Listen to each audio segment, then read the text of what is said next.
it's a good skill to have the business mindset, especially in the hospitals. Regarding the availability of jobs for doctors now, things are no longer in the 80s, yes? Yes. Now someone is a must, he or she to have, yes? Yes. As we see statistically. In this day and age, you have to have multiple sources of income to survive in this era. The salary of being a doctor is no longer lucrative. There is everything now is pricier than before.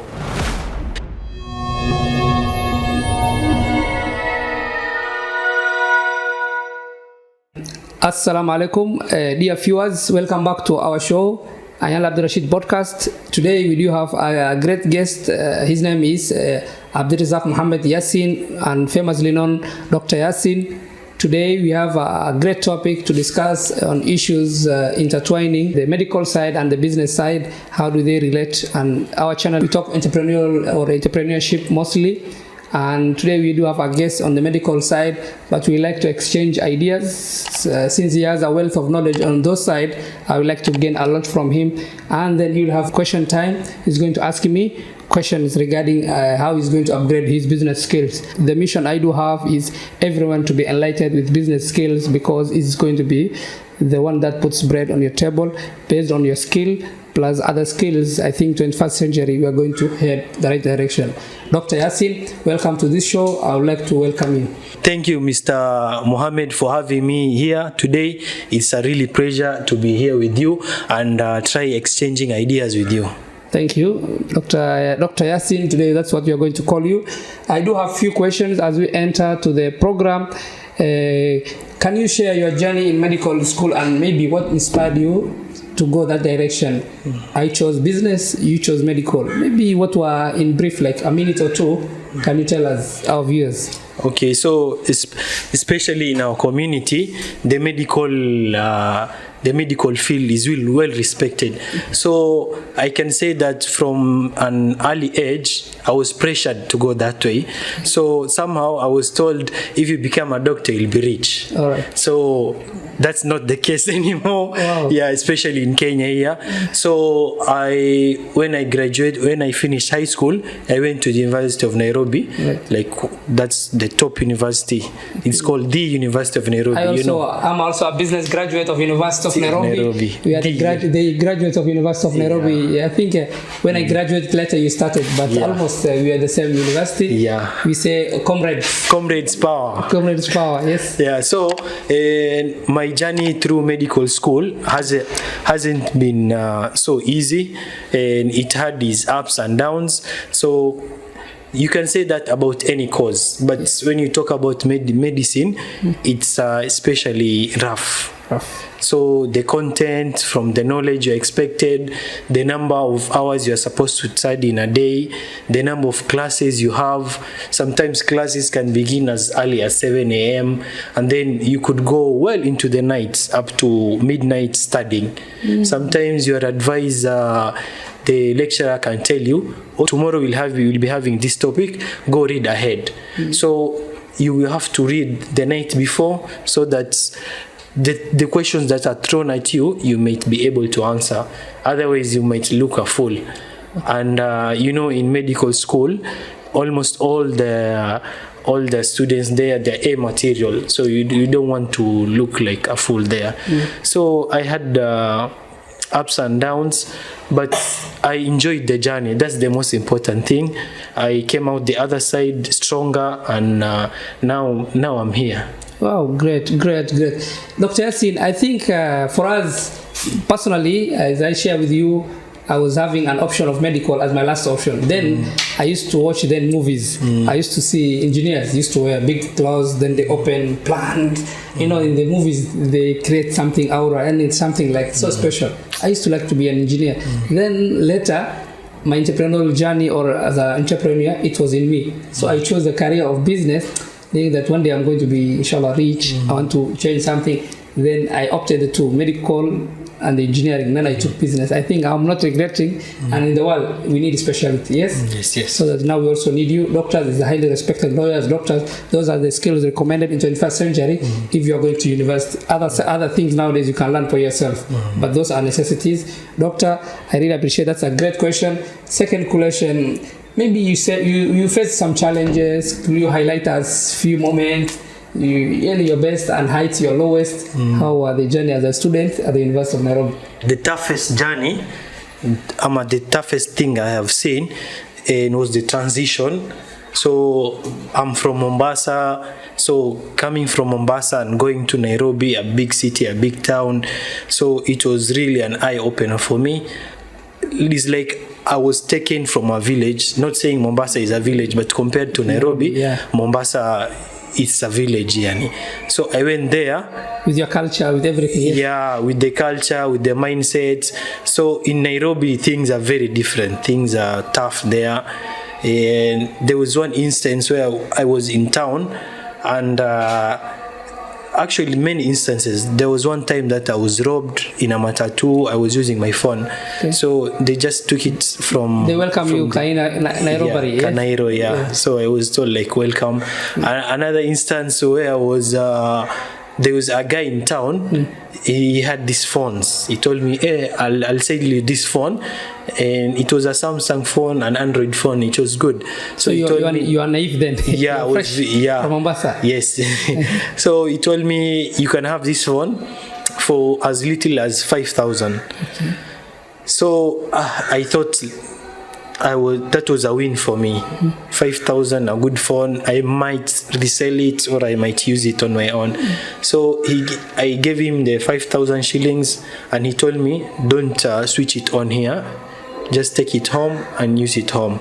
So when I got home, I tried switching it on. It wasn't switching on. So you got a smarter. You got the lesson on the streets now. You are learning lesson 101 in the street university. That's a university itself. Nairobi. Also that's a bigger university compared to Mombasa, where people are straight to the mosque. Yeah. They don't have to cheat here mostly. Yes. But Nairobi there's a specialist. Yeah. So I went home. It doesn't turn on, and then I open it up. It had clay on the inside and mud. Wow. Are you a doctor? Yeah. So that was my first year when I was starting out. So I wasn't much of a doctor. I was a student. Yeah. So from seeing it as a good deal where I could go and sell it or use it, and it turned out to be me losing 5,000. Okay. Yeah, and but you also learning something. Yeah, I learned the hard way. Yeah, the hard way. Yeah, wow. It was tough. Wow. It's a great today. We have a doctor, and also in this program we talk live, we talk a lot, and it's a podcast where we discuss a lot. I think second thing is regarding studies. Any challenges you faced? Yeah, I had. There are several challenges. In terms of everything, or some things were smooth for you. No. You had a family support, or how was it? Okay, so in terms of fees, thankfully I had a family who supported me. I'm very thankful. So I didn't have much trouble with that. So usually in the University of Nairobi, you are given the first few weeks of the semester, either the first semester or the second semester. If I interrupt you, sorry, the fees. Maybe someone who's watching who wants to join, they're watching from us all over the world. Yes. Somalia, East Africa, and this program is for. So average cost of medical, does it vary every year or the same as you continue your point of challenges? So initially when I started studying, it was around the yearly was around 470,000 Kenya. From which year? Which year? First year? From first year up to the fifth year. Which year you started university? 2015. Oh, 2015. 2015. Wow. Yes. Yeah. So now it has increased tremendously from 400. Now I think we are looking at around 630 something. In dollars now is almost 5,000 US dollars. 5,000 US dollars. 3,000 something like that now. Yeah, they have increased so much, and at that point we had a protest to fight against that increase. Yeah, especially at that time. Most classes were online, so we didn't see the need for the increment in the fees, and by that much. Okay. So in the University of Nairobi, we like demonstrating. So we had that chance to demonstrate. Okay. And then we were met by the brute force of the police. Okay. We were tear gassed, water cannons were there. But we used to enjoy that. Oh, so you are also comrade then? Yeah, I was a comrade. At the end of my medical school as well, I got into politics. Wow, you stood in the university. I stood and I won. Which position were you on? Really surprising me today. Organizing secretary of the medical students University of Nairobi. It was voting. You really won. Yeah, I won. Wow, that means you're supposed to be knowing leadership. Yes, and you're surprising me as he's my young cousin at the same time. Is a friend, and we grew up together. That's a point. I was not. It's a job now. You're telling me in a leadership. Yeah, I was in a leadership position. Now that's called. It was tough. Exactly. Now you can make a lot in life. Yeah. Leadership is everything. Yes. So you made some changes, or at least in your docket, were there positive thing, or you face challenges in the leadership? Obviously, in life, you can't have a smooth ride. There are obviously few challenges, few hiccups here and there, but at the end, I managed to achieve most of my goals.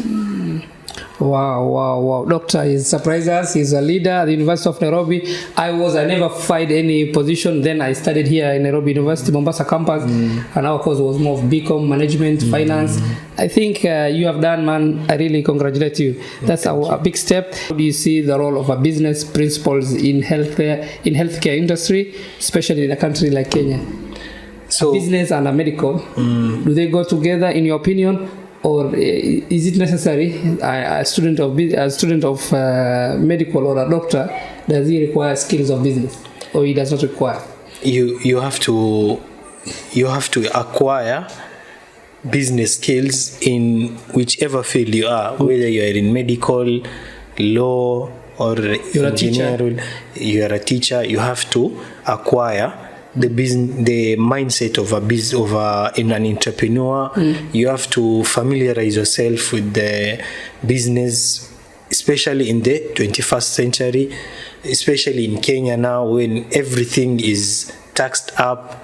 Now, especially the point where we've been fighting the finance bill that has caused havoc in major towns such as Nairobi here, where demonstrators several of them were injured, some of them were killed. So not trying to go to that topic, but you have to. It's a good skill to have the business mindset, especially in the hospitals. Regarding the availability of jobs for doctors now, things are no longer in the 80s. Yes. Now someone is a must, he or she to have. Yes. As we see statistically. Yeah. So statistically, there are over 4,800 doctors that are employed. Okay. So somehow, I feel like our parents lied to us when they directed us towards this medical field. They told us it's the safest of all. Yeah, the safest of all. Things are no longer safe now. Yeah. I know some people that graduated and now they are just staying at home. It's very hard to hear such a thing, especially when the hospitals need doctors.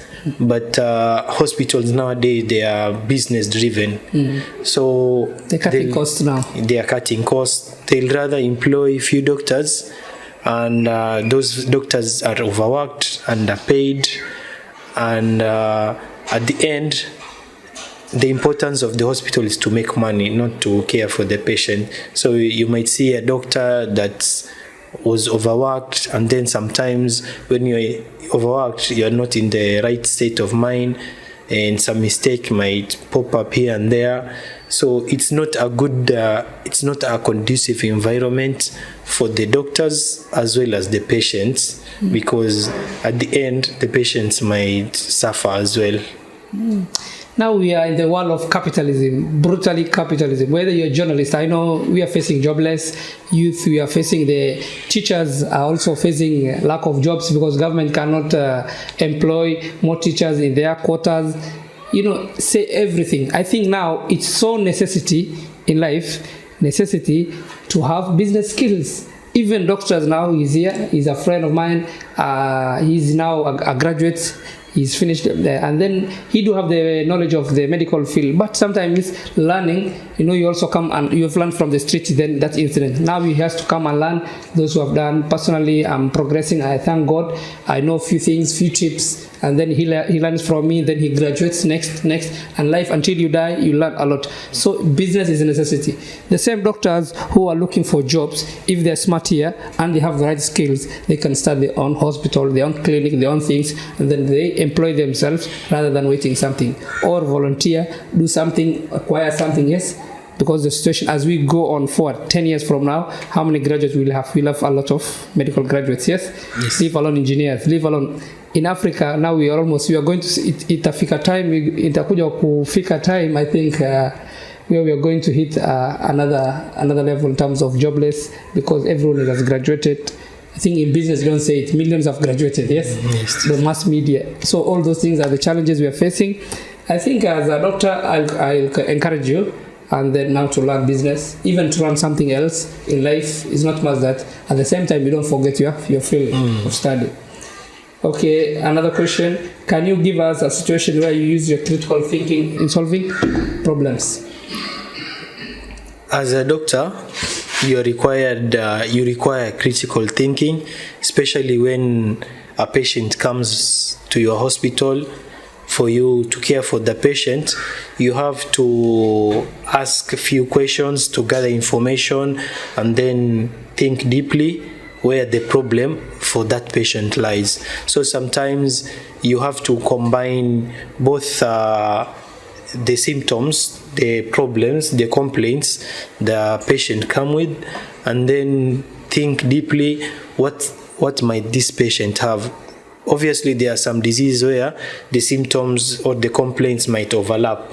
So you really have to think deeply so that you have to order the correct lab works, the correct imaging, so that you don't overcharge the patient. Because if you don't narrow down the lab work you want to do for the patient, the imaging the patient needs, you might order several lab works, you might order an imaging that might not be helpful. All that will be coming from the patient's pocket. So you really have to narrow down, and then you have to pick the exact medical lab works and the imaging, so that the patient, you yourself as doctor, you know the diagnosis, and the patient doesn't overpay. So critical thinking is very important in the medical work as well. Mr. Dr. Yassin, I think today's program on our channel talks of more business.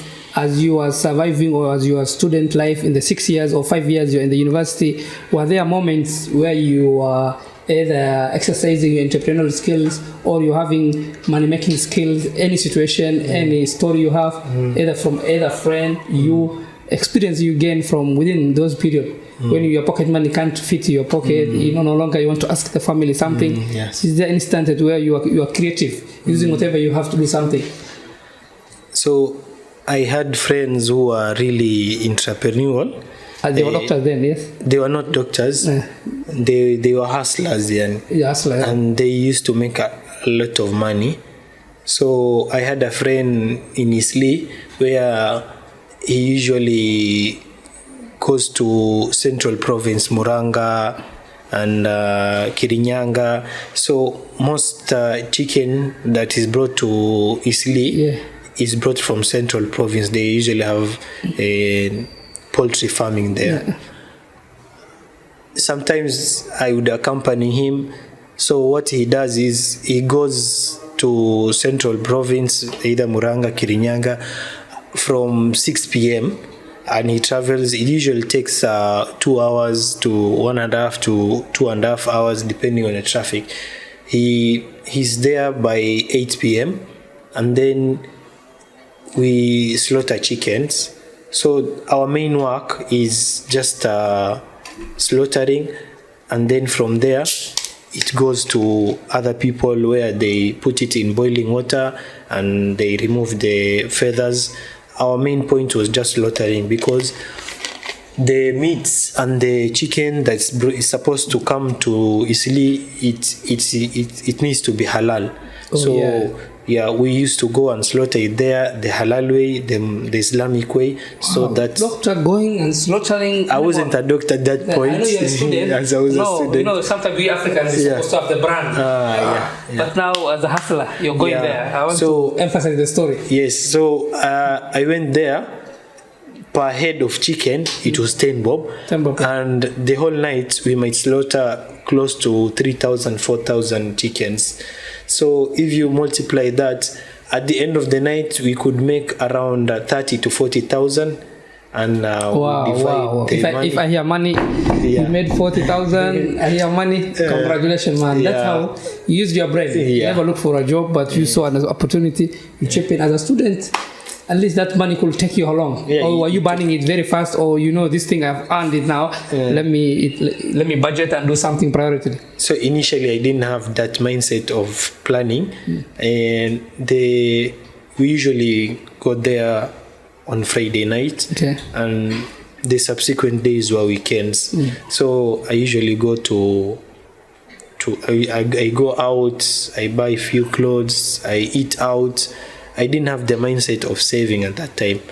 But now, from that point, as I grew up, as I matured enough, I learned the art of saving, the art of business, the art of planning. Now, age also has increased you. Wisdom has increased you. Yeah, wisdom. So now I'm wiser. Exactly. I'm wiser. So growth comes in many dimensions. I think even by such a mere experience, and he's sharing with me for the first time, I really appreciate that. Is just a wonderful. We Africans, if you have got the parents backing, we have the parents backing, you want to rely the parent. At that time, you went beyond. I think this is the first time you're sharing with us such a story. Yes. Maybe we are private. This is a podcast. Sometimes we reveal secrets someone has done, and we make it come out from you so that the viewers can share the same story. I think another students are no longer doctors are now special. Yes, life now have changed.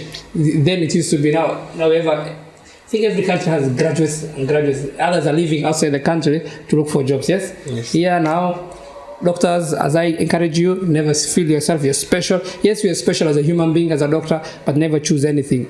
In Swahili they say mwenye kuchagua jembe si mkulima. You forgot Swahili methali. In Kenya we say you don't pick your tools to go to farm. Either you took anything you have, do with it anything you can, and you want to achieve. Dr. Abdurazak, I think last question I would like to ask you: are you eager to learn business skills? Are you eager to make one time or the other, inshallah, God willing, part of your goals? Will you venture into business? Is it going to be in the medical side? Is it going to be outside? What are your ideas? As now you dream. Now you are dreaming. May God help you. How do you see your next 5 years from now? Do you want to see Dr. Yassin employing others, or we see Dr. Yassin starting life, then later jumping into business, employing others and impacting the whole community? So it's not actually a dream, it's a plan. Wow. Yeah. So the point is, in this day and age, you have to have multiple sources of income to survive in this era. The salary of being a doctor is no longer lucrative. There is everything now is pricier than before. You have to have several sources of income. As doctors, we also have to venture into other fields, but you have to start with your own field. So as a doctor, I have to start in the medical work as well, build myself up. When I'm there, inshallah, I want to invest in other businesses. At that time, inshallah, at that time, the businesses that are thriving, I'll be investing in those. Time changes and the businesses change as well. Exactly. So I don't want to say right now I want to invest. At that time, things might change. Yes. So whatever is lucrative then in that time, inshallah, I'll want to invest in that thing. I want I want to retire early. Actually, that's my plan. Retire early and make the dough, halal dough. We Muslims are supposed to make this, and we are not fearing as a millennial. I think you're Gen Z. I'm a millennial. And then the last question, or before you finish, you know, as either you're a doctor, I'm a businessman. And then we are Kenyans, and we have the right to talk our politics. Yes. So the issue of the finance bill, how we brought it down. What's your position? Were you on the yes side or the no side? And then going forward, how do you see the president supposed to act? In terms of the finance bill, I'll touch on few things that made that bill ridiculous. One of the things is coming from a doctor that there was this overtaxation of chemotherapeutic agents for cancer patients. Wow, yes. That's what angered a lot of Kenyans. Yeah, and coming from as a doctor, cancer is not a good diagnosis to have. It usually takes you down financially, mentally. It takes you down and your whole family. So to go ahead and tax the medicine required to fight the cancer, it wasn't a wise idea for the president and the lawmakers in general. If it was up to me, in an ideal world, cancer treatment should be free. Another point was where our ladies, our sisters, our mothers, the sanitary pad they use was also overtaxed. Our sisters, our mothers, our wives. Here in Africa, according to the income level, a lot of people under poverty. Yes, that's why taxing them, the rich could afford, but more people in the slums and everywhere, they couldn't wear. Also, they don't choose to have those periods. So, if it was up to me again in an ideal world, sanitary pads should be free. So you will see for example, in a university, you will see condoms are free, but you have to buy the sanitary pads. Thing here, the IMF, one day will come for you. Don't worry. They are dictating to our president. He doesn't have a choice. He wants loans. He's given this. Sometimes when you are begging or looking for something, I think you are given terms. Yes. As we agree, we are given terms. The terms are hard, and he wanted us to swallow. But a lot of Kenyans, we rejected. For us, for example, as business people, it was touching. KRA could look for your accounts. KRA could be, I don't know, they were having money taxes in all the businesses. Even you cannot import anything, all the goods that will be imported. And the same, the government were telling us, I think we're only taxing goods that are coming to Kenya, of which 90% come to there. You know, we don't play mind games. We don't manufacture, our manufacturing level is 10%. When you say within the locals, you're going to have at least a tax, yes? But now going forward, you know, if you tax everything that's coming out, what about the goods that come, the raw material, everything is taxed. Then it lands here, the price will shoot up. But in the media, they're telling us, no, these are the goods that are coming. We want to improve African manufacturing. Locally. After how many years will improve? When corruptions are there, when our ministers are really having lavish lifestyle and audited. I think as Kenyans and millennials and Gen Zs, we really stood for our time. And at the same time, for us, we are warriors of the keyboards. And then this finance bill was shut down. But we want to see, as the days progress, what the president will do. Yes? Yes. So at least you are on the no side. Yeah, a very big no, capital no. No. Did you participate in the democratic rights? We really tried, yes, our best. Yeah, and then the most important thing now is to exercise your most basic democratic rights and go in 2027. God willingly. And choose our leaders wisely. Yeah, that's the so point. You are in the point of view now of going forward. A lot of youth must come in so that they stand for our chance. We might select a better leader who will actually work for the people they represent, not for their own pockets and and for their own stomachs. Especially, there was this story where they used decorations and There was also furniture being brought to the White House for State 1 House. billion, yeah, for the State House for 1 billion Kenya shilling. for 1 billion Kenya shilling. So there was this guy who was asking, kwani wakati Uhuru alikuwa, did his people used to sit down? Were there no furnitures before? And then he calculated how vast the 1 billion was. So he started, if you divide 20 billion in 20 years, and then each day you take 55,000 Kenya shilling, and each day you make sure you use 55,000 Kenya shilling. You take 55,000 Kenya shilling, you go, and whenever you're coming back, even if you are left with some few thousand, you give it out, and then you go the next day, you take 55,000.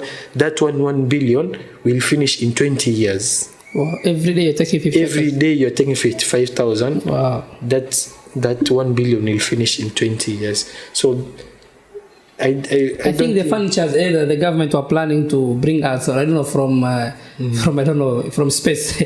So expensive that now they cannot sit. I think it's supposed to be so posh like the kings. Yet we are in Africa, that world, poverty stricken, corrupt stricken. Yes, I think we are lacking priorities. In short, lack of priority, emphasizing things that are necessary, don't employing others. Yes, and then you'll also see MPs that are flaunting their money online. You will see an MP that's showing like the latest cars, the latest watches. Some of the values of these cars and the watches, like, it's mind-boggling, and you won't think you can afford such luxuries, such luxurious lifestyle with the salary they are earning. You can't afford. Imagine they have done something behind the deals. Exactly. They are getting tenders, they are getting great things. Yeah, so maybe it's their time to eat. Like, imagine having the latest 2024 Lexus, that SUV. It's close to 40 million. Okay. And you see an MP having 4 of them, 5. Yeah, and then they are showing off. That's what made the Gen Zs and the citizens, us, that's what made us very angry. Like, you are wrapping salt on the wound. Then now it's exploded. So it wasn't making sense. Yeah, it wasn't. Thank you, Doctor.